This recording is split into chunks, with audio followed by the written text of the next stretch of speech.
Welcome to the Voice of America in Korean.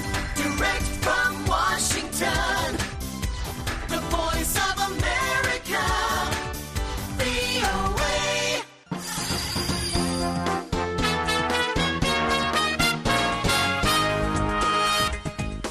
여러분 안녕하십니까? 여기는 미국의 수도 워싱턴에서 보내드리는 VOA 방송입니다. 지금부터 VOA 저녁 방송을 시작하겠습니다. VOA 방송은 매일 새벽 2시부터 3시까지, 그리고 매일 아침 4시부터 6시까지, 또 저녁 8시부터 자정까지 3차례 보내드립니다. VOA 방송은 객관적이고 공정하며 포괄적인 한반도와 미국 그리고 세계 소식과 함께 각종 정보와 교양, 오락 등 다양한 프로그램을 전해드리고 있습니다.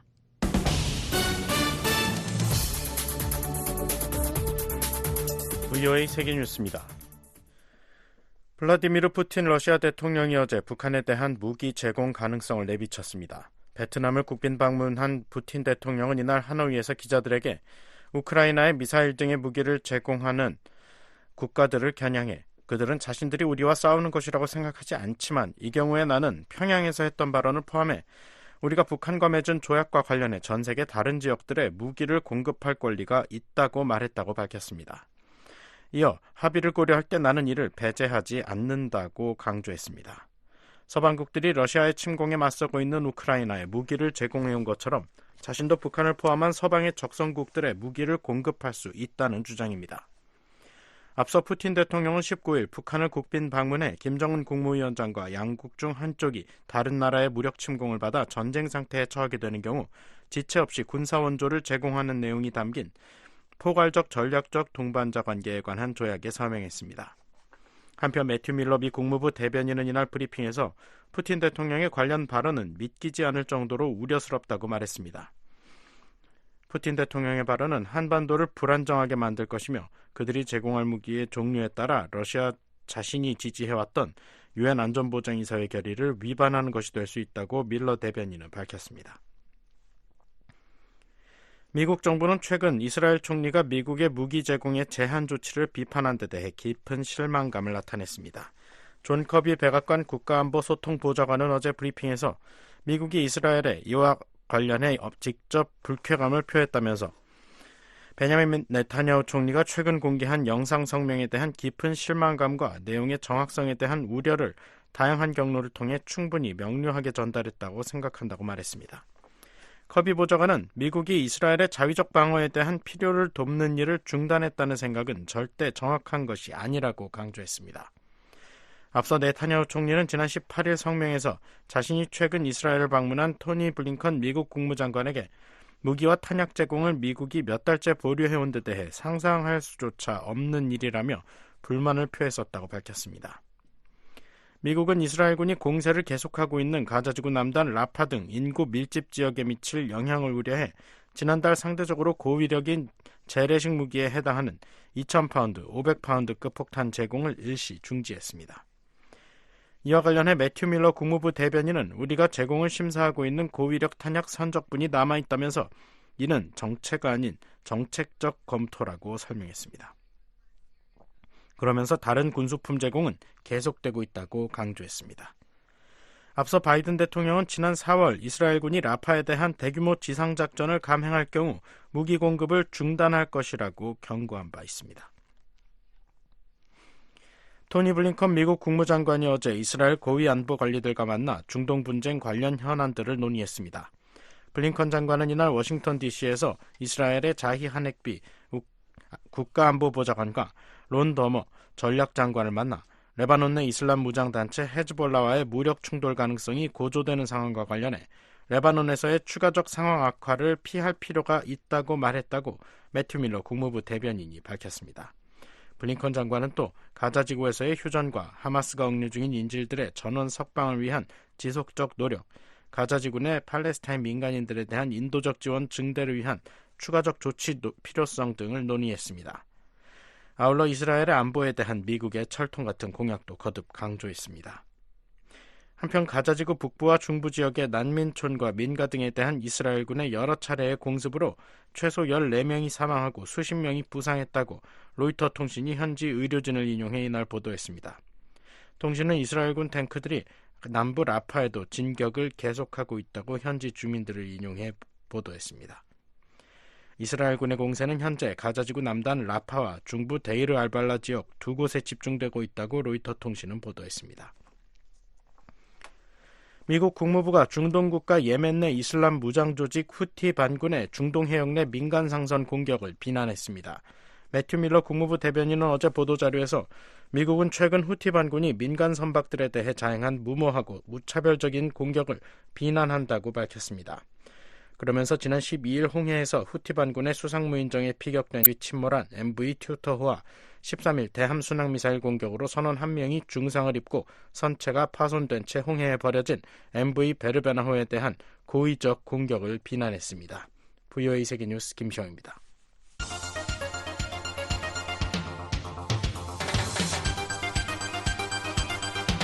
VOA News Today. 여러분 안녕하십니까? 2024년 6월 21일 금요일 VOA 뉴스 투데이 1부 시작하겠습니다. 진행의 노시창입니다. 이 시간에 보내드릴 주요 소식입니다.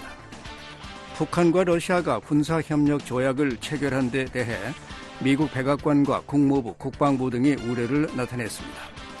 국무부는 우크라이나에 대한 한국의 무기 지원 여부는 한국이 결정할 사안이라고 말했습니다. 한국 정부는 북한과 동맹에 준하는 조약을 체결한 러시아를 규탄하고 우크라이나에 살상 무기를 지원하지 않는다는 기존 방침을 재검토하기로 했습니다. 미국의 전문가들은 북한군이 파병되거나 러시아가 북한에 핵무기를 지원할 가능성은 낮다고 진단했습니다.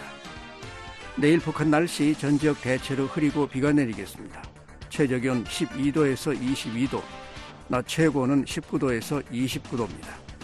바다의 물결은 동해 앞바다 0.5 내지 2m, 서해 앞바다 0.5 내지 1m로 일겠습니다. 첫 소식입니다.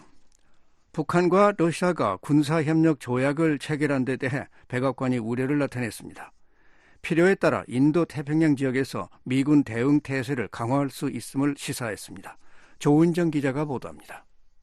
존 커비 백악관 국가안보소통보좌관은 20일 온라인 브리핑에서 북한과 러시아가 포괄적 전략 동반자 관계 조약을 체결한 데 대해 우려할 만한 일이라고 밝혔습니다. 한반도와 인도태평양의 평화와 안보를 중시하는 어떤 나라에든 큰 우려사항이라는 것입니다. 커비 보좌관은 유엔 안보리 결의를 준수해야 한다고 믿는 모든 국가, 우크라이나 국민을 지원하는 것이 중요한 일이라고 생각하는 모든 국가가 우려해야 할 일이라고 말했습니다. 또 이번 합의는 불과 한 달 전 푸틴 대통령과 시 주석이 베이징에서 발표한 성명, 즉 양국이 사태의 평화적이고 외교적인 해결을 촉구한 것에 정면으로 배치되는 것이기 때문에 중국도 이러한 우려를 공유할 것이라고 생각한다고 말했습니다. 그러면서 인태 지역에서 미군 태세를 강화할 수 있음을 시사했습니다. 커비 보좌관은 바이든 대통령이 국가안보팀에 지시한 인도태평양에서의 업무를 살펴보면 우리는 이 행정부 3년 반 동안 지역 전체에 걸쳐 동맹과 파트너십을 강화해 왔다고 말했습니다. 특히 미한일 3국 공조, 필리핀과의 협력, 미국, 영국, 호주 안보동맹 오커스를 언급했습니다. 이어 물론 필요에 따라 인도태평양 전역에 대한 우리의 태세를 계속 평가할 것이지만 우리는 이 행정부 초기부터 이 지역에 우선순위를 두고 있다고 말했습니다. 그러면서 이러한 노력으로 우리는 한반도뿐 아니라 영내 다른 지역의 어떤 위협과 도전에도 대응할 수 있는 최상의 위치에 있을 것이라고 말했습니다. 커비 보좌관은 이번 북러 조약 체결에 대해 놀랍지 않다며 우리는 수개월간 북러 간에 증대되는 군사협력 관계에 대해 논의해왔고 정보를 공개해왔다고 말했습니다. 이어 이번 합의는 러시아의 절박함을 보여주는 신호라고 지적했습니다. 커비 보좌관은 러시아는 미사일을 확보하기 위해 북한에 접근하고 있고 이란으로부터 드론을 여전히 공급받고 있다며 러시아는 전 세계에 친구가 많지 않고 그나마 있는 친구들에게 영향력을 행사하기 위해 할 수 있는 모든 일을 하려고 노력하고 있다고 말했습니다. 그러면서 거듭 러시아는 세계 무대에서 완전히 고립돼 있다며 러시아는 다시 북한과 이란 같은 국가에 의존할 수밖에 없었다고 말했습니다. 김정은 국무위원장과 블라디미르 푸틴 러시아 대통령이 19일 평양에서 포괄적인 전략적 동반자 관계에 관한 조약에 서명했습니다. 조약에는 한쪽이 무력 침공을 받아 전쟁 상태에 처하면 집단적 자위권을 명기한 유엔 헌장 제51조와 양국 국내법에 따라 상대에게 지체 없이 군사적 원조를 제공한다는 내용이 담겼습니다. 마이클 카펜터 백악관 국가안보회의 NSC 유럽 담당 선임 보좌관은 20일 국무부 브뤼셀 미디어 허브가 우크라이나 평화회의를 계기로 개최한 온라인 브리핑에서 러시아의 우방국들과 우크라이나를 지원하는 국가들이 뚜렷한 대조를 보인다고 지적했습니다. 카펜터 보좌관은 북한과 러시아가 체결한 포괄적 전략 동반자 관계 조약에서 주목되는 점에 대한 질문을 받고 푸틴과 김정은의 평양 만남과 북한의 전체주의적 성격을 반영하는 화려한 행사와 관련해서 말하자면 북러 협력이 확대되고 있다는 점이 분명하다고 말했습니다. With regards to the meeting between Putin and Kim Jong-un in Pyongyang, 이어 또한 러시아의 세계 무대에서의 위치를 보여준다며 가장 가까운 파트너가 북한, 이란, 시리아이며 정도는 다르지만 중국도 있다고 말했습니다. 중국은 러시아에 무기를 제공하진 않지만 첨단 무기 체계에 사용되는 많은 이중용도 제품과 광학과 공작 기계를 제공하고 있다는 것입니다. That's the coalition, broadly speaking, that Russia has assembled. Contrast that with the coalition of 50 countries at the 카펜터 보좌관은 이것이 바로 러시아가 구축한 연합이라고 지적했습니다. 그러면서 이는 50여 개국이 참여하는 우크라이나 방위 연락그룹과 스위스에서 열린 우크라이나 평화회의에 참석한 100여 개국의 연합과 뚜렷이 대조된다고 말했습니다. VOA 뉴스 조은정입니다. 한국 정부는 북한과 동맹에 준하는 수준의 조약을 체결한 러시아를 규탄하고 우크라이나에 살상무기를 지원하지 않는다는 기존 방침을 재검토하기로 했습니다. 블라디미르 푸틴 러시아 대통령은 한국이 우크라이나에 살상무기를 제공하면 큰 실수가 될 것이라고 경고했습니다. 서울에서 김환영 기자가 보도합니다. 한국 정부는 북한과 러시아가 포괄적인 전략적 동반자 관계에 관한 조약을 체결해 상호 군사 경제적 협력을 강화하기로 한 데 대해 엄중한 우려를 표하며 이를 규탄한다고 밝혔습니다. 대통령실 장호진 국가안보실장은 20일 북러의 전략적 동반자 관계 조약 체결과 관련해 국가안전보장회의 상임위원회를 주재한 후 언론 브리핑을 통해 이 같은 내용의 정부 성명을 발표했습니다. 일어나지도 않을 국제사회의 선제 공격을 가정하여 군사협력을 약속한다는 것은 국제사회의 책임과 규범을 저버린 당사자들의 궤변이요 어불성설이다. 장 실장은 정부는 북한의 군사력 증강에 직간접적으로 도움을 주는 어떠한 협력도 유엔 안보리 결의 위반이며 국제사회의 감시와 제재 대상임을 분명히 강조한다며 특히 유엔 안보리 상임이사국으로서 대북 제재 결의안을 주도한 러시아가 스스로 결의안을 어기고 북한을 지원함으로써 우리 안보에 위해를 가해오는 것은 한러 관계에도 부정적 영향을 미칠 수밖에 없을 것이라고 경고했습니다. 이어 정부는 우리의 안보를 위협하는 어떠한 행위에 대해서도 국제사회와 함께 단호히 대처해 나갈 것이라며 북한의 핵과 미사일을 무력화하기 위한 한미동맹의 확장 억제력과 한미일 안보협력 체계를 더욱 강화해 나갈 것이라고 말했습니다. 한국 정부는 특히 러시아와 전쟁 중인 우크라이나에 대한 무기 지원 문제를 재검토할 예정이라고 경고했습니다. 한국 정부는 우크라이나에 대한 살상무기 지원은 하지 않겠다는 입장을 견지해 왔습니다.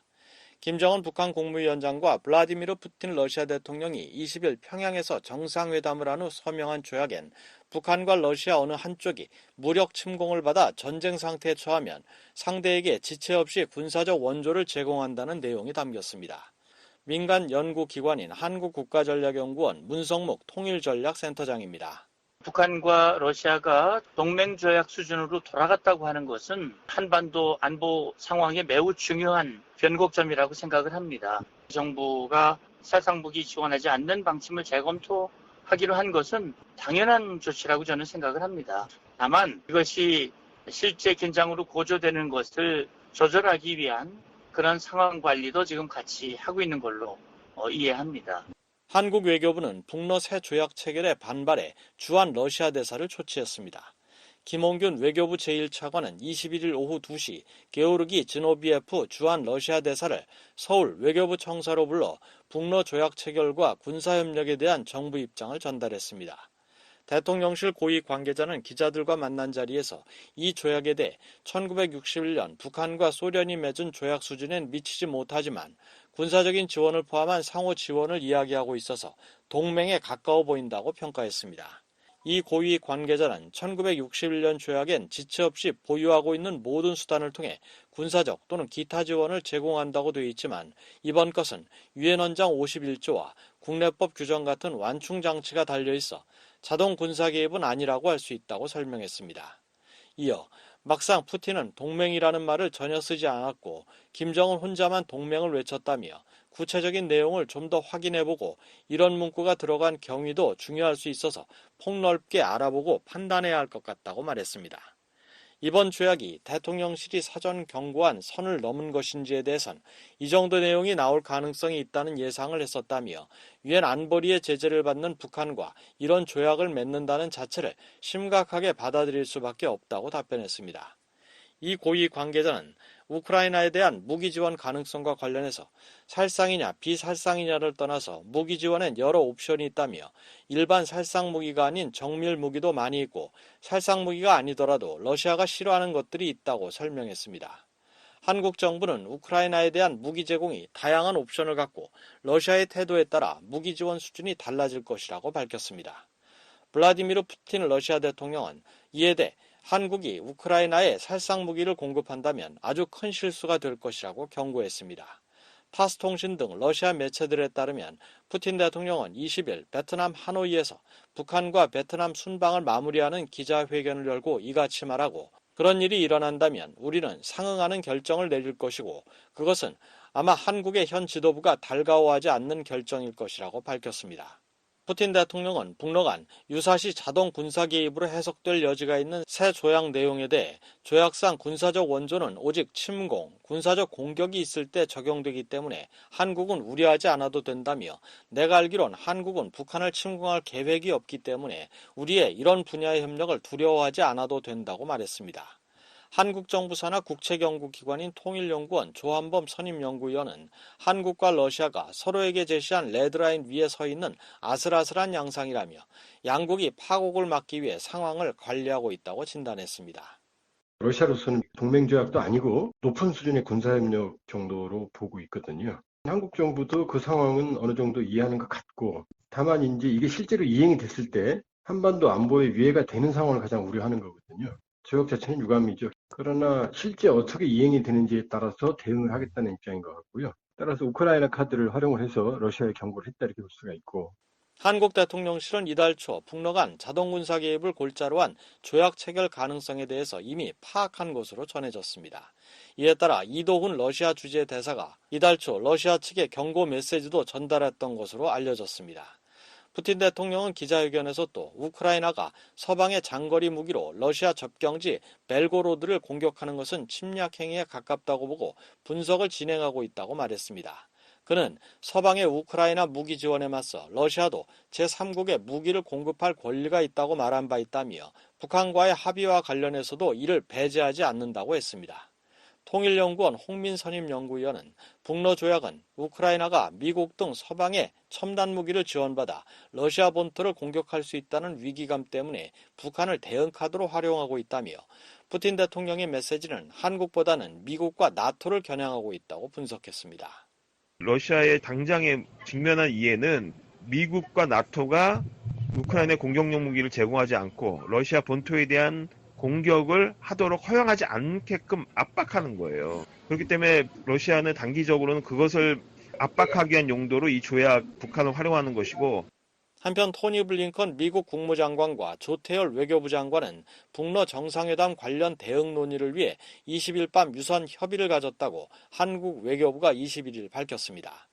양국 장관은 러시아와 북한이 포괄적인 전략적 동반자 관계에 관한 조약을 통해 상호 군사 경제 협력을 강화하기로 한 것은 한미 양국의 안보에 대한 중대한 위협이자 한반도와 영내 평화와 안정을 심각하게 위협하는 것이라며 강력 규탄했습니다. 또 미한 동맹을 바탕으로 단호하게 공동 대응하겠다고 밝혔습니다. 서울대 통일평화연구원 장용석 객원연구위원은 북러 새 조약은 푸틴 대통령의 유라시아 안전구조 구축이라는 큰 전략 아래 미국의 인도태평양 전략에 맞서기 위한 일환이라고 분석했습니다. 서울에서 VOA 뉴스 김환용입니다. 미 국무부는 러시아가 북한에 무기를 지원할 가능성에 우려를 나타내며 한국, 일본 등 동맹과 계속 협력할 것이라고 밝혔습니다. 우크라이나에 대한 살상무기 지원 여부는 한국이 결정할 사안이라고 말했습니다. 함지하 기자가 보도합니다. 매튜 밀러 국무부 대변인은 북한에 대한 러시아의 무기 지원이 잠재적으로 한반도를 불안정하게 만들 수 있다고 경고했습니다. It is incredibly concerning. It would destabilize the Korean Peninsula, of course, and potentially, depending on the type of 밀러 대변인은 20일 브리핑에서 관련 질문에 매우 우려스러운 일이라며 이같이 답했습니다. 이어 무기의 종류에 따라 러시아가 지지해온 안보리 결의에 대한 위반이 될 수 있다면서 따라서 우리는 영내 동맹인 한국, 일본 등과 북한의 위협에 대응하기 위해 계속 협력할 것이라고 강조했습니다. 앞서 블라디미르 푸틴 러시아 대통령은 19일 김정은 위원장과의 회담 후 공동 언론 발표에서 러시아는 북한과 군사기술 협력을 진전시키는 것을 배제하지 않는다며 무기 분야에 대한 협력 가능성을 시사했습니다. 밀러 대변인은 한국이 우크라이나에 대해 살상 무기를 지원해야 하느냐는 질문에는 그건 한국이 내릴 결정이라고 답했습니다. That is a decision for every country to make in terms of whether they are going to supply weapons to Ukraine. We welcome any. 이어 우크라이나에 대한 무기 공급 여부는 각국이 결정할 사안이라면서 러시아의 침략에 맞서 싸우는 우크라이나에 대한 지원은 환영하지만 이는 궁극적으로 한국의 결정에 달린 문제라고 덧붙였습니다. 앞서 장호진 한국 국가안보실장은 20일 기자들에게 우크라이나에 대한 무기 지원 문제를 재검토할 예정이라고 말했습니다. 이후 한국 대통령실 고위 관계자는 이 발언에 대해 살상 무기를 지원하지 않는다는 방침을 재검토하겠다는 것이라고 설명했습니다. 한편 밀러 대변인은 북한과 러시아가 군사적 협력을 심화하는 데 대해 우리는 한동안 이와 관련해 경고해왔다며 북한이 러시아에 군사장비를 제공하고 있고 이것이 우크라이나 전장에 나타날 것이라고 처음 공개했던 사실을 기억할 것이라고 말했습니다. First of all, on the deepening cooperation between Russia and the DPRK, we have been warning about this for some time. You recall that we first. 이어 북한의 무기가 실제로 우크라이나 전장에 등장했다면서 우리는 북한이 우크라이나 도시와 마을을 포격하고 우크라이나인을 죽이는 데 사용된 수천 개의 포탄과 그 외 군수품을 제공하는 것도 봤다고 강조했습니다. 그러면서 우리는 이를 매우 심각하게 받아들이고 있다고 덧붙였습니다. 이어 이것이 바이든 행정부 내내 인도태평양의 동맹 및 파트너 나라와의 관계를 강화해온 이유 중 하나라면서 여기에는 한국, 일본과의 역사적인 3국 합의와 미국, 영국, 호주 안보동맹, 오커스, 그 외 다른 일 등이 포함된다고 설명했습니다. And I will say it's one of the reasons why we have been prioritizing strengthening our ties with allies and partners in the Indo-Pacific throughout this administration, including. 그러면서 이는 북러 양국이 협력을 심화할 잠재력이 있었기 때문이라고 덧붙였습니다. 밀러 대변인은 북러가 공개한 협정에는 러시아가 찬성표를 던진 유엔 안보리 결의를 위반하는 내용이 포함되어 있다며 따라서 이는 계속해서 문제가 되고 있고 우리는 영내 국가를 포함한 동맹 파트너와 함께 이 문제 해결을 위해 노력할 것이라고 거듭 강조했습니다. VOA 뉴스 함지아입니다. 미 국방부는 정상회담을 계기로 새로운 수준으로 격상된 북러 관계에 대해 심각한 우려를 표명했습니다. 이에 대응해 동맹과의 관계를 계속해서 강화해 나갈 것이라고 강조했습니다. 김영규 기자가 보도합니다. 패트릭 라이더 미 국방부 대변인은 20일 북러 정상회담 결과를 심각하게 받아들이고 있다고 말했습니다. Yeah, I mean it's obviously something that we're continuing to monitor very closely. 라이더 대변인은 이날 정례 브리핑에서 관련 질문에 이같이 밝히면서 두 나라의 협력 관계를 계속해서 주시할 것이라고 말했습니다. 이어 인도태평양 지역과 전 세계적으로 볼 때 우리의 초점은 안보와 안정에 대해 같은 생각을 가진 국가들과 협력하는 것이라면서 우리는 동맹 관계를 계속 강화할 것이라고 강조했습니다.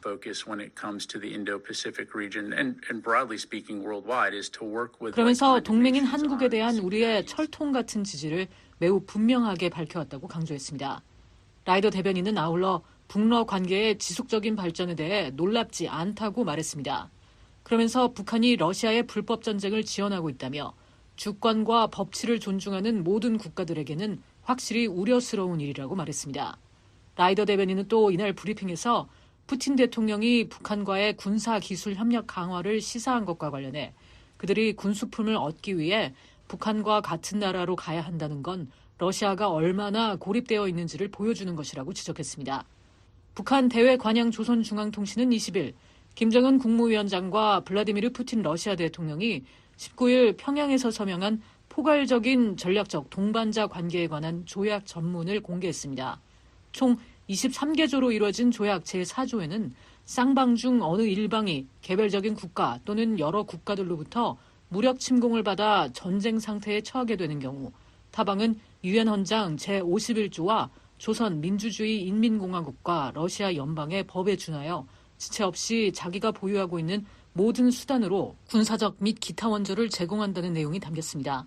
국제사회는 그동안 북러 관계 심화에 대해 지속적으로 우려를 표명하고 북한이 러시아에 미사일을 포함한 무기를 전달하고 러시아가 우크라이나에 그 무기를 사용하는 것에 대해 비판해왔습니다. 북한과 러시아의 구체적인 무기 거래 정황이 계속 나오고 있지만 두 나라는 관련 사실을 부인했습니다. VOA 뉴스 김현경입니다.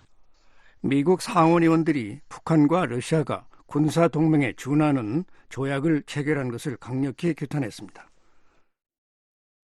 한국이 우크라이나에 무기를 지원하기로 한다면 이를 환영하겠다는 입장도 내비쳤습니다.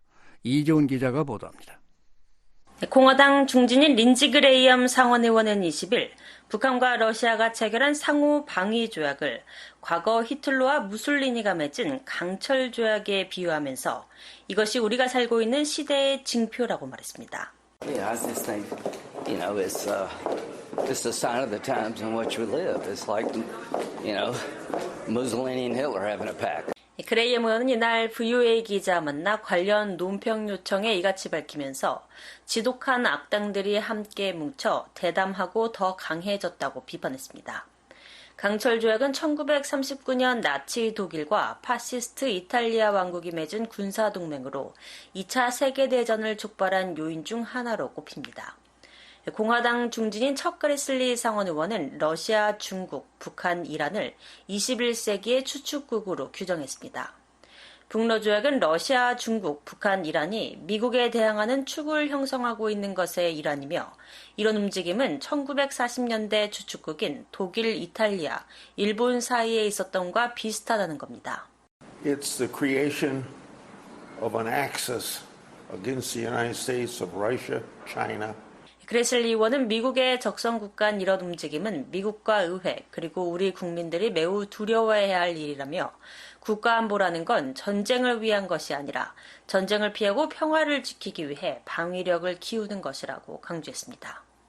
상원 민주당 원내 총무인 딕더빈 의원은 북러 간 새 조약이 그들 관계의 실체를 바꿀지는 모르겠다며 분명히 대외 홍보 목적으로 이뤄진 것이라고 풀이했습니다. I don't know if that changes the reality of the relationship. It was clearly done for publicity. 그러면서도 우리는 이들을 매우 면밀히 주시할 것이라며 특히 북한의 경우 비이성적인 행동을 하면서 한국뿐만 아니라 미국과 우방 및 동맹국들에도 위협을 가하고 있다고 지적했습니다. 한국이 북러 군사협력 조약 체결에 대응해 우크라이나에 대한 무기 지원을 검토할 것이라고 밝힌 가운데 미 상원 의원들은 지지 의사를 내비쳤습니다. 그레슬리 의원은 관련 질문에 우크라이나가 어디서든 무기를 살 수 있어야 한다고 생각한다며 한국이 무엇을 팔아야 할지 그들이 팔고 싶은 것 등 한국의 정책에 대해선 말하지 않겠지만 우크라이나가 살 수 있는 건 어디서든 살 수 있어야 한다고 말했습니다. Well, I think Ukraine ought to be able to buy weapons wherever they can.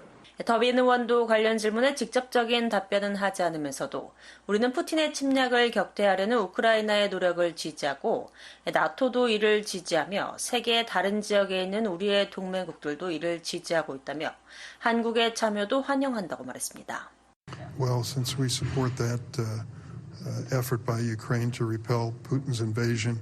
앞서 블라디미르 푸틴 러시아 대통령과 김정은 북한 국무위원장은 19일 평양에서 만나 포괄적인 전략적 동반자 관계에 관한 조약에 서명하고 한쪽이 무력 침공을 받아 전쟁 상태에 처하면 집단적 자위권을 명기한 유엔 헌장 제51조와 양국 국내법에 따라 상대에게 지체 없이 군사적 원조를 제공하기로 합의했습니다. 한국 대통령실 장호진 국가안보실장은 이날 북러 조약 체결을 규탄하며 우크라이나에 대한 무기 지원 문제는 재검토할 예정이라고 밝힌 바 있습니다. 이전까지 한국 정부는 우크라이나에 대한 살상 무기 지원은 하지 않겠다는 원칙을 유지해왔습니다. VOA 뉴스 이존입니다. 유럽연합은 북한과 러시아가 체결한 포괄적 전략 동반자 협정이 유엔 안보리 결의에 대한 노골적인 위반이라고 지적했습니다. 나토는 러시아의 무기를 지원하는 북한을 규탄했습니다. 안소영 기자가 보도합니다. 유럽연합이 북한과 러시아 간 새 협정을 비판하며 국제 파트너 국가들과 긴밀히 협력할 것이라고 밝혔습니다. 피터 스타노 EU 대변인은 20일 BOA에 관련 논평 요청에 새로운 파트너십 합의 발표를 포함한 북러 간 군사협력 심화 및 우크라이나에 대한 불법 전쟁에서 러시아의 북한산 탄도미사일 사용은 다수의 유엔 안보리 결의에 대한 노골적인 위반으로 국제법을 훼손하고 유럽과 한반도 모두의 평화와 안보에 위협을 가하고 있다는 점을 보여준다고 말했습니다. 아우러 러시아가 우크라이나 파괴 전쟁을 위해 북한에서 포탄 수백만 발을 계속 공급받는 상황에서 휴전 및 협상에 대한 푸틴의 선언이 얼마나 진정성이 없는지를 보여준다고 말했습니다. 스타노 대변인은 러시아 북한 간 양자 합의가 유엔 안보리 결의와 국제법에 위배돼서는 안 된다고 지적하고 이유는 국제적 의무를 지키고 유엔 안보리 결의를 이행하기 위해 계속 노력할 것이라고 강조했습니다. 그러면서 EU가 최근 단행한 테러 제재를 상기했습니다.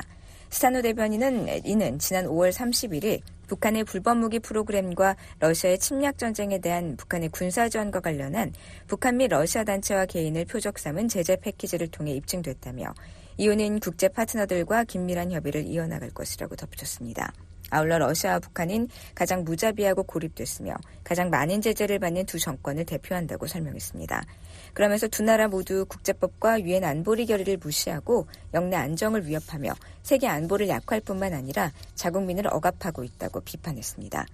스타노 대변인은 이어 우리는 러시아와 북한 양국이 유엔 안보리 결의와 유엔 헌정 위반을 즉각 중단할 것을 강력히 촉구하며 북한이 러시아의 불법적인 전쟁 노력에 대한 지원을 중단할 것을 촉구한다고 밝혔습니다. 한편 북대서양조약기구 나토는 BOA에 관련 논평 요청에 북한의 테러 무기 지원을 규탄했습니다. 나토 대변인은 우리는 북한 정권이 러시아 전쟁에 제공한 군사적 지원과 러시아의 물질적 또는 기타 종류의 지원을 제공하는 제도를 비난한다고 밝혔습니다.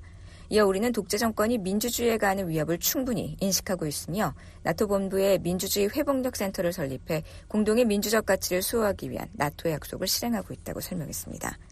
지난 19일 블라디미르 푸틴 러시아 대통령과 김정은 북한 국무위원장은 평양에서 정상회담을 열고 포괄적 전략 동반자 관계에 관한 조약에 서명했습니다. 북한 관영 조선중앙통신이 20일 공개한 조약 전문을 보면 이 협정은 쌍방 중 어느 일방이 무력 침공을 받아 전쟁 상태에 처하게 되는 경우 상대방은 유엔 헌장 제51조와 북한 러시아법에 준해 지체 없이 자기가 보유하고 있는 모든 수단으로 군사적 및 기타 원조를 제공한다는 내용을 담았습니다. BOA 뉴스 안소영입니다. 미국 전문가들은 북한과 러시아가 전쟁 시 지체 없이 군사 원조를 제공하기로 한 것과 관련해 북한군이 파병되거나 러시아가 북한의 핵무기를 지원할 가능성은 낮다고 진단했습니다. 러시아의 주요 목표는 북한 무기를 지속적으로 제공받는 것이라고 지적했습니다. 안준호 기자가 보도합니다. 에반스 리비어 전 국무부 동아태 담당 수석 부차관보는 20일 북러 정상회담과 관련해 냉전시대 구소련과 북한 관계를 재구성하는 새로운 북러 간 동맹 및 파트너십이 구축됐다고 평가했습니다. 리비어 전 수석 부차관보는 러시아의 주요 목표는 우크라이나 침략 전쟁에서 북한이 상당한 양의 포탄과 미사일, 기타 지원을 계속 제공하도록 하는 것이었다고 말했습니다. 그러면서 24년 만의 푸틴의 방북, 새로운 안보조약을 체결하려는 러시아의 의지, 북한이 공격을 받을 경우 러시아가 지원하겠다는 약속을 조약에 포함시킨 결과 북한이 러시아의 전쟁 수행을 계속 지원하기로 합의했다고 말했습니다. 이 밖에도 러시아는 자유주의 국제질서와 미국 주도의 아시아 태평양 지역 동맹 체제에 맞서는데 북한의 지지를 이끌어내고자 했고 김정은은 러시아의 동맹이자 파트너로서 동참하기로 동의했다고 설명했습니다. 북한 대외관영 조선중앙통신은 20일 김정은 국무위원장과 블라디미르 푸틴 러시아 대통령이 19일 평양에서 서명한 포괄적인 전략적 동반자 관계에 관한 조약 전문을 공개했습니다. 총 23조로 이루어진 조약 제4조에는 쌍방 중 어느 일방이 개별적인 국가 또는 여러 국가들로부터 무력 침공을 받아 전쟁 상태에 처하게 되는 경우 타방은 유엔 헌장 제51조와 조선민주주의 인민공화국과 러시아 연방의 법에 준하여 지체 없이 자기가 보유하고 있는 모든 수단으로 군사적 및 기타 원조를 제공한다는 내용이 담겼습니다. 지난 1961년 북한과 소련은 조소 우호 협조 및 상호 원조 조약을 체결했지만 1991년 소련 붕괴로 1996년 폐기됐었습니다. 북러 양국은 24년 만의 푸틴 방북을 계기로 포괄적인 전략적 동반자 관계에 관한 조약을 체결해 28년 만에 군사동맹을 복원했습니다. 리비아 전 수석 부차관보는 새로운 북러 동맹의 결과로 한국 안보에 대한 위협이 고조되고 있다면서 러시아는 북한 군사 역량이 모든 요소에 대한 지원을 포함한 대북 군사 지원이 이 새로운 협정의 일부라는 점을 분명히 했다고 지적했습니다. 전쟁 상태에 놓이면 지체 없이 군사 원조를 제공한다는 조약 4조에 대해서는 러시아가 북한을 방어하고 지원하기 위해 핵 역량을 포함한 모든 군사적 자산을 사용할 준비가 되어 있다는 것을 미국과 미국의 동맹 및 파트너들에게 확신시키기 위한 것으로 보인다면서도 이것이 진지한 약속인지는 확실치 않다고 말했습니다. 게리 세이모어 전 백악관 대량살상무기 조정관은 이날 BOA와의 전화통화에서 서류상으로는 상호 방위 조약이지만 신뢰할 수 있는지 여부는 다른 문제라면서 이런 조약은 허점이 많은 법인데 4조의 각국 법에 따라 군사 지원을 제공한다고 명시되어 있기 때문에 철통 같은 약속은 아니라고 진단했습니다. 또 조약만 놓고 보면 모든 수단에 러시아의 핵무기도 포함될 수 있지만 김정은도 러시아가 북한을 방어하기 위해 핵무기를 사용할 의향이 없다는 걸 알 것이라고 말했습니다. 러시아의 핵무기 사용은 미국과의 핵 충돌을 의미하고 러시아나 미국 모두 그런 일이 일어나기를 바라지 않기 때문이란 설명입니다. That's what it says on paper, but I think Kim Jong-un would recognize that the Russians are not willing to. 세이모어 전 조정관은 푸틴의 관심사는 우크라이나 전쟁을 계속하기 위한 북한의 지속적인 탄약과 무기 제공이라고 진단했습니다. 최근 미국과 서방 국가들이 우크라이나에 제공한 자국 무기로 러시아 본토 공격을 허용한 것과 관련해 러시아가 북한군의 파병을 요청할 수 있다는 우려와 관련해선 푸틴은 북한이 실제로 우크라이나에 군대를 파병할 것으로 기대하지는 않는다고 생각한다고 말했습니다. 김정은은 한국과 미국의 위협으로부터 자국을 방어하기 위해 한반도에 군대를 유지해야 한다고 생각하기 때문이란 설명입니다. So I think Putin is mainly interested in North Korean ammunition and weapons. 리비아 전 수석 부차관보도 러시아는 우크라이나에서 싸우기 위해 북한군이 필요하지 않다면서 그러나 만약 북한이 우크라이나에 군대를 파병한다면 국제사회는 강력하고 단합된 대응으로 북한이 국제법을 심각하게 위반한 대가를 치르도록 할 것이라고 말했습니다. 조셉 디트라니 전 북핵 육자회담 미국 차석 대표는 이날 BOA와의 전화통화에서 북러 조약 체결과 관련해 북한의 포탄과 탄도미사일 외에도 푸틴은 국제사회에서 미국에 반대하는 두 개의 권위주의 국가 축이 있다는 것을 매우 분명히 하기 위해 북한과 동맹을 맺었다고 평가했습니다. 그러나 우크라이나가 러시아로 군대를 보내거나 러시아에서 전쟁을 일으킬 것이라고 생각지 않는다며 오히려 우크라이나는 지금 우크라이나를 공격하는 데 사용되는 러시아 내 거점들을 공격함으로써 자국을 방어하고 있다고 말했습니다. 우크라이나가 자국 방어를 위해 서방이 제공한 무기로 러시아의 우크라이나 침공 거점을 포격할 수는 있어도 직접 진공할 우려는 없기 때문에 북한군 파병 가능성 역시 낮다는 설명입니다. So I just don't see Ukraine sending troops into Russia or taking. 태평양 사령관을 역임한 해리 해리스 전 주한미국 대사는 이날 블라디미르 푸틴 러시아 대통령의 24년 만의 방북과 관련 푸틴은 포탄과 미사일, 탄약과 같은 저가의 무기를 지속적으로 공급받기를 원한다고 진단했습니다. 이번 조약 체결로 김정은이 자신감을 얻고 더 공세적인 도발을 감행할 수 있다는 우려도 제기됐습니다. 세이모어 전 조정관은 미국과 한국은 북한을 침공할 의도나 계획이 없다면서도 물론 러시아는 한반도에서 분쟁이 발생했을 때 북한을 방어할 역량이 거의 없다고 지적했습니다. 다만 김정은 입장에서는 한반도에서 분쟁이 발생했을 때 러시아의 잠재적 지원을 받을 수 있다는 자신감을 얻을 수 있을 것이라며 우리가 모르는 문제는 김정은이 이 조약과 핵 및 미사일 프로그램 진전을 이용해 핵 공격이 아니더라도 2010년 연평도 포격 같은 재래식 공격을 감행할지 모른다는 점이라고 말했습니다. And the question we don't know, I mean, we just don't know the answer, is whether Kim Jong-un will use the treaty and his advances in his new... 이어 그래서 김정은이 더 공격적으로 나올지 모두가 지켜보고 있다면서 중국은 이런 유형의 재래식 교전에 반대하겠지만 김정은이 어떤 행동을 할지 지켜봐야 한다고 말했습니다. BOA 뉴스 안준호입니다. 김정은 북한 국무위원장의 여동생인 김여정 노동당 부부장은 오늘 대외관용 조선중앙통신을 통해 담화를 내고 국경 부근에는 또다시 더러운 휴지장과 물건짝들이 널려 있다며 분명 하지 말라고 한 일을 또 벌였으니 하지 않아도 될 일거리가 생기는 것은 당연하다고 말했습니다. 김 부부장은 북한 쪽으로 전단을 보낸 탈북자 단체를 쓰레기들이라고 칭하면서 그 쓰레기들이 자국민들로부터 비난을 받게 될 것이라고 주장했습니다.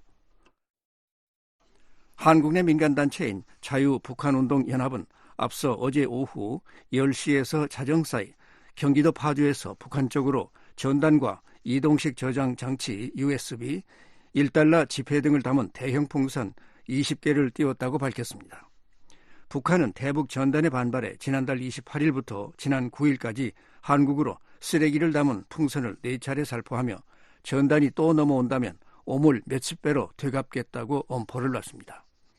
한국군은 지난 9일 접경지역에서 대북 확성기 방송 재개로 맞대응했으나 이후에는 확성기를 다시 가동하지 않았습니다.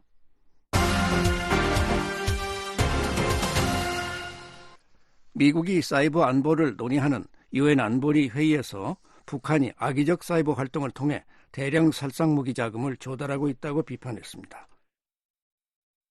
한국은 북한의 사이버 위협에 대한 안보리 차원의 대응을 촉구했습니다. 안소영 기자가 보도합니다. 유엔 안보리가 20일 사이버 안보를 주제로 공개회의를 개최했습니다. 이번 달 안보리 의장국인 한국 주도로 열린 이날 회의에서 린다 토머스 그린필드 주유엔 미국 대사는 전 세계의 위험한 사이버 공격 배후에 있는 범죄자들의 네트워크를 붕괴시키기 위해 함께 노력해야 한다며 북한을 거론했습니다. As highlighted in April's cyber area that includes malicious DPRK cyber operations, which are used to fund its weapons of mass destruction. 토머스 그린필드 대사는 지난 4월 열린 아리아 포뮬러 방식의 사이버 회의에서 강조됐듯이 여기에는 북한의 악의적인 사이버 활동도 포함된다며 이는 북한의 대량 살상 무기와 탄도미사일 프로그램 자금 조달에 사용된다고 지적했습니다.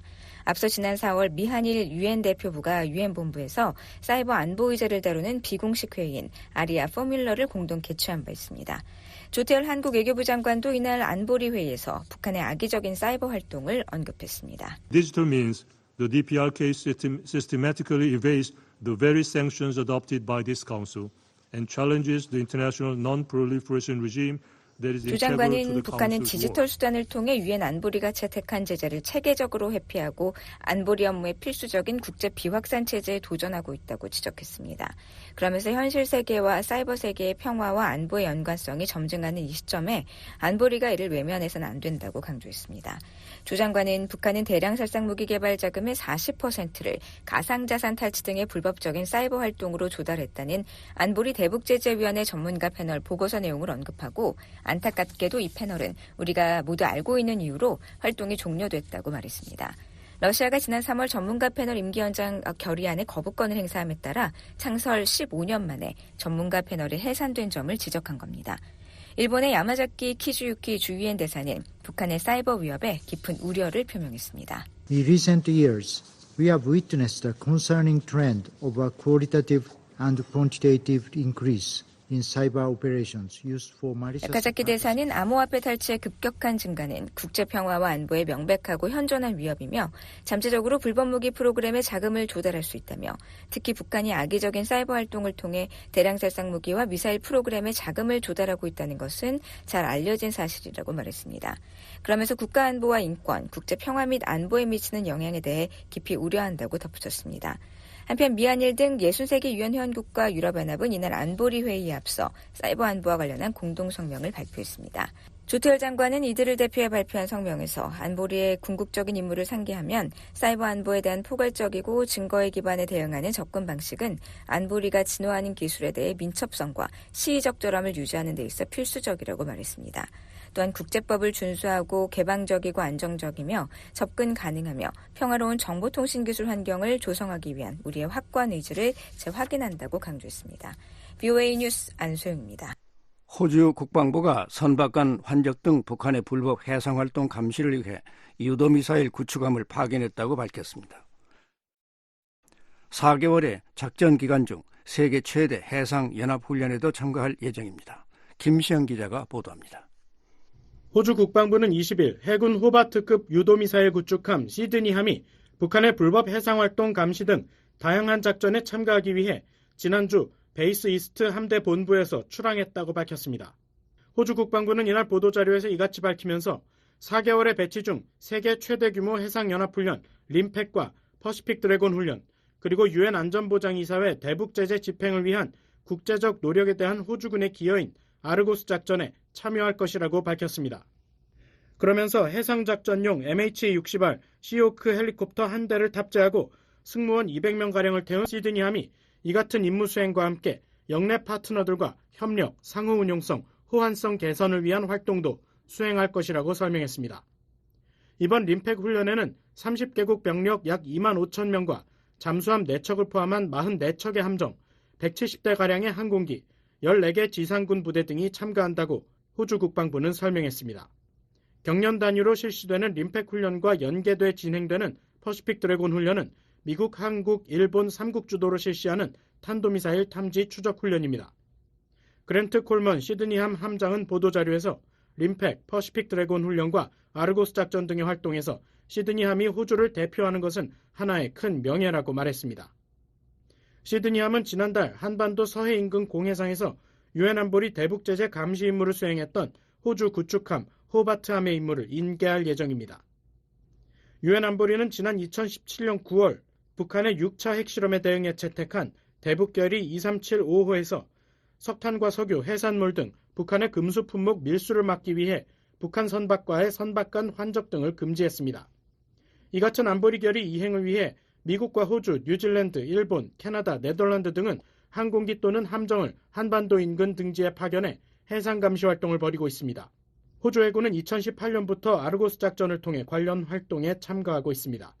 국제사회의 이 같은 감시 활동에 강하게 반발해온 북한은 지난달 13일 외무성 대외정책실장 명의의 담화에서 최근 영국과 캐나다, 프랑스, 뉴질랜드 등이 한반도 주변 수역과 아시아태평양 지역에 군함과 군용기를 보내 지역의 군사적 긴장을 고조시키고 있다고 주장했습니다. VOA 뉴스 김시영입니다. 북한 라진항의 러시아 전용 석탄 부두에서 또다시 대형 선박이 포착됐습니다. 북러간 협력이 라진 하산 지역으로도 확대되는 것인지 주목됩니다. 함지하 기자가 보도합니다. 라진항에서 20일 초대형 선박이 포착됐습니다. 이 일대를 촬영한 플래닛랩스의 이날 위성사진에는 러시아 전용으로 분류된 석탄 선적 부두에 선체를 밀착시킨 190m 선박이 보입니다. 선박은 적재함을 모두 닫고 있어 막 입항을 했거나 선적 작업을 끝내고 출항을 준비 중인 것으로 추정됩니다. 다만 선박 바로 앞 부두에는 검은색 물체가 자리하고 있어 이 선박의 입항 목적이 석탄 선적이란 점을 알 수 있습니다. 앞서 BOE는 지난 4월 7일부터 이 부두와 이곳에서 약 300m 떨어진 공터에 석탄이 쌓이기 시작했다고 보도한 바 있습니다. 러시아 전용 부두를 기준으로 이처럼 많은 양의 석탄이 포착된 건 약 5년 만이었습니다. 이후 지난달 17일과 이달 2일엔 190m 길이의 대형 선박의 정박 장면이 확인됐습니다. 따라서 라진항 석탄 부두에서 대형 선박이 포착된 건 다량의 석탄이 발견된 이후 세 번째입니다. 유엔 안보리는 석탄을 포함한 북한산 광물의 해외 수출을 전면 금지하고 있습니다. 따라서 이번에 배에 실린 석탄이 북한산이고 해당 선박이 해외로 향한다면 이는 안보리 대북결의 위반에 해당합니다. 다만 안보리는 라진항에서 선적되는 제3국 석탄에 대해선 제재 예외가 인정한다고 명시한 바 있어 만일 해당 석탄이 러시아산일 경우에는 대북제재 논란에서 자유로울 수 있습니다. 당초 라진항을 통한 러시아 석탄 수출은 한국과 러시아의 합의로 시작됐습니다. 두 나라는 지난 2013년 11월 러시아 광물을 라진항으로 운송한 뒤 다시 한국으로 보내는 라진 하산 프로젝트를 시작했지만 한국이 2016년 북한의 4차 핵실험에 따른 독자 대북 제재의 일환으로 북한에 정박한 선박에 대한 입항 금지를 결정하면서 중단됐습니다. 그러나 최근 북한과 러시아의 협력이 강화되면서 라진항을 이용한 러시아산 석탄의 수출 재개 조짐이 관측되고 있어 주목됩니다. 실제로 최근 BOA는 러시아 회사의 의뢰를 받은 선박 브로커가 선박업계에 북한에서 중국으로 석탄을 운송할 선박을 찾는다는 선박 수배 공고문을 배포한 사실을 확인한 바 있습니다. 공고문에 따르면 운송 대상 석탄은 총 10,000톤으로 선적지는 북한 라진항, 하역지는 중국 다롄항입니다. 일반적으로 이 같은 공고문이 배포되면 전 세계 선박 회사나 선박을 빌려 운항하는 용선업자들은 해당 브로커에게 입찰하고 이후 조건이 가장 좋은 선박에게 운송 기회가 돌아갑니다. 따라서 이번에 라진항에서 발견된 선박이 이번 공고문에 명시된 석탄 운송을 위해 입항했는지도 주목되는 부분입니다. BOA 뉴스 함재합니다. 유엔 난민기구가 전 세계에서 난민 자격으로 사는 북한 국적자가 239명이라고 밝혔습니다. 북한을 떠났다는 이유로 가혹한 처벌을 받을 수 있는 탈북민을 북한으로 강제 송환해서는 안 된다는 입장에는 변함이 없다고 확인했습니다. 김영권 기자가 보도합니다. 유엔 난민기구 UNHCR은 세계 난민을 맞아 갱신한 2023 글로벌 동향 보고서에서 지난해 말 기준 전 세계 북한 국적 난민은 239명이라고 밝혔습니다. 또 망명을 신청한 뒤 대기 중인 북한 국적자는 96명이라고 밝혔지만 이들의 체류 국가는 공개하지 않았습니다. 유엔은 난민 통계에 한국 입국 탈북민은 포함하지 않습니다. 또한 체류국에서 영주권을 취득하면 난민 통계에서 제외됩니다. UNHCR에 따르면 전 세계 북한 국적 난민은 1996년 10명을 기록한 뒤에 99년 10명, 2000년 15명, 2001년 17명 등 조금씩 늘었습니다. 그러다 2002년에 256명으로 급증한 뒤에 2016년에 1419명으로 최대 규모를 기록했습니다. 이후 코로나 팬데믹이 시작된 2020년엔 689명, 지난해엔 267명으로 감소했습니다. UNHCR 대변인은 20일 세계 난민의 날을 맞아 탈북 난민 상황에 관한 BOA 논평 요청에 필리포 그란디 최고대표의 성명으로 대신한다고 밝혔습니다. 그란디 대표는 이날 성명에서 오늘 세계 난민의 날을 맞아 우리는 폭력과 박해를 피해 떠나야만 했던 전 세계 수백만 명의 난민들을 기린다고 말했습니다. 안토니오 구테우스 유엔 사무총장도 이날 영상 메시지를 통해 세계 난민의 날은 난민들의 힘과 용기를 기리고 이들의 여정의 모든 단계에서 난민들을 보호하고 지원하기 위한 노력을 강화하기 위한 날이라고 밝혔습니다. World Refugee Day is about honoring their strength and courage and stepping up efforts to protect and support refugees on every step. 구테우스 총장은 전쟁과 내전 등으로 어려움을 겪는 수단과 우크라이나, 미얀마, 콩고 민주공화국, 중동 지역의 난민들을 언급하며 전 세계적으로 4,350만 명의 난민이 어려움을 겪고 있다고 밝혔습니다. 한국의 인권단체들과 탈북민 북송 피해자 가족들은 20일 세계 난민의 날을 맞아 조태열 외교부 장관에게 보낸 공동소환을 통해 한국이 탈북민 보호를 위한 국제협력을 강화해야 한다고 촉구했습니다. 이들은 한국이 유엔 인권이사회가 개최하는 모든 국가에 대한 보편적 정례 인권검토 UPR에서 유엔 난민협약 및 의정서 비준 가입, 강제송환 금지 원칙의 준수, 국제 기준에 부합하는 난민지위 인정 절차 이행을 권고해야 한다고 말했습니다. 또한 향후 정상 공동성명에서 북한 내 인권 증진, 납북자, 억류자, 국군포로 문제 해결과 함께 탈북민의 강제 북송 중단과 제3국 재정착 허용을 언급할 것을 촉구한다고 밝혔습니다. 이 서한은 북한인권 시민연합과 전환기 정의 워킹그룹, 물망초 등 8개 단체와 지난해 중국에서 강제 북송된 김초록 씨의 언니 김규리 씨 등이 참여했습니다. 이런 가운데 특히 탈북민들이 가장 많이 체류하는 중국은 세계 난민의 날 전날에도 탈북민이 난민이 아니란 기존의 주장을 반복했습니다.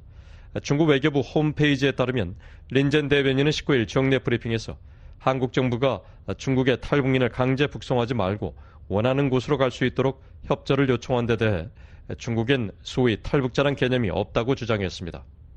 이어 경제적 이유로 중국에 불법 입국한 사람들은 난민이 아니라며 관련 당사국이 이 문제를 정치화해 중국이 이를 처리하는 데 걸림돌을 조성하지 말길 바란다고 말했습니다. 한국 외교부는 전날인 18일 서울에서 개최한 한중 외교안보 대화 뒤 보도자료를 통해 중국의 탈북민 강제 북송에 대한 국내외 우려를 전달하고 탈북민들이 강제 북송되지 않고 희망하는 곳으로 갈 수 있도록 중국 정부의 각별한 협조를 요청했다고 밝혔습니다. UNHCR 대변인은 20일 중국 외교부 대변인의 발언에 관한 VOA의 논평 요청에 즉답하지 않은 채 지난해 8월 밝혔던 입장을 유지하고 있다고 확인했습니다. UNHCR은 당시 중국의 탈북민 강제 북송과 관련해 VOA에 유엔 난민기구의 가장 큰 우려는 주민들이 애초에 불법적으로 북한을 떠났다는 이유로 가혹한 처벌을 받을 수 있기 때문에 북한으로 강제 송환돼선 안 된다는 것이라고 강조했습니다. 그러면서 우리는 자신의 의지에 반해 북송된 북한 주민들의 안위에 대해 크게 우려하고 있다고 밝혔습니다. BA 뉴스 김영권입니다. 지금까지 VOA 뉴스 투데이 일부를 보내드렸습니다. 잠시 후에는 미국 정부의 견해를 반영하는 논평 VOA 세계 뉴스 뉴스 투데이 2부가 방송되겠습니다.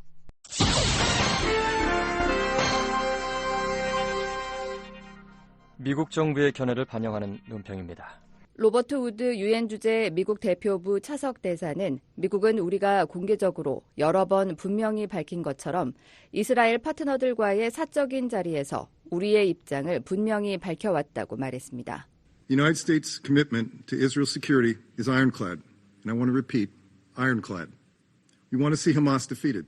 우드 대사는 이스라엘 안보에 대한 미국의 약속은 철통 같다며 반복해 말하지만 철통 같다고 말했습니다.